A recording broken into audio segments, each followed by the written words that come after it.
All right. So tips for structure when it comes to a webinar or a meeting. You definitely need a team of at least 2 people, possibly 3. So you need one person who is working the controls. You need one person who's kind of in charge.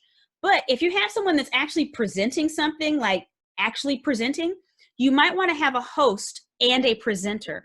That way, if anyone has questions or anyone's typing anything in chat, the host is in charge of monitoring that, and they can verbally signal you and say, hello, Brother John, we noticed we have a question here from this person. They're asking this question, versus you going in there and trying to monitor the chat and the Q&A while you're also speaking. That's a little too much. Now, when you're creating any type of webinar or virtual meeting, what's extremely important is being concise, because you're competing with so many other things right now, screen time included.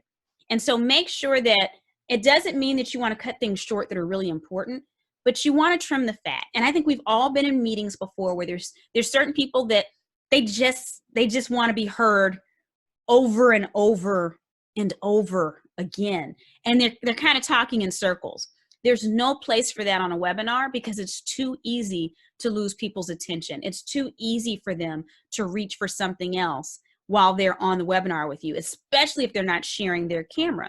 And so you have to assume that you also have to captivate their attention. You have to frame this differently than in person, because in person you have a captive audience. On a webinar or some type of virtual meeting, they're not a captive audience, all right? You want it to be as interactive as possible.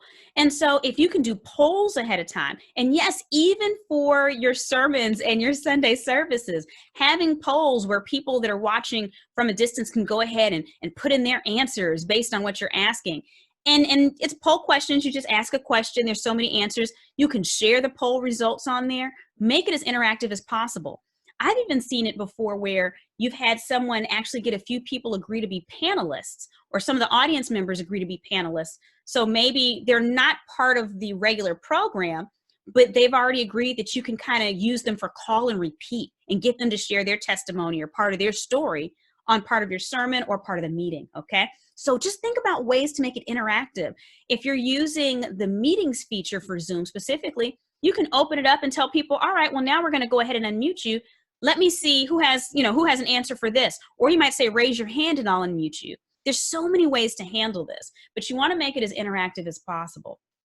And think user experience. That's what UX means, user experience.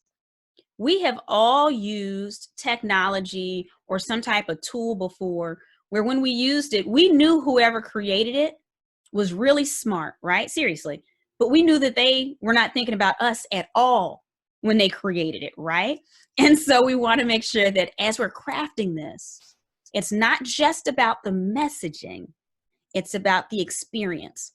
Now, we typically think of events and meetings that way somewhat, but it's much more important we do this in a digital environment where, again, it is very easy to lose someone's attention. The children might be climbing on them. There's pets everywhere. There's things going on all around them. Think about their experience and how to make it interactive, interesting, how to keep them engaged, how to keep that heart connection open.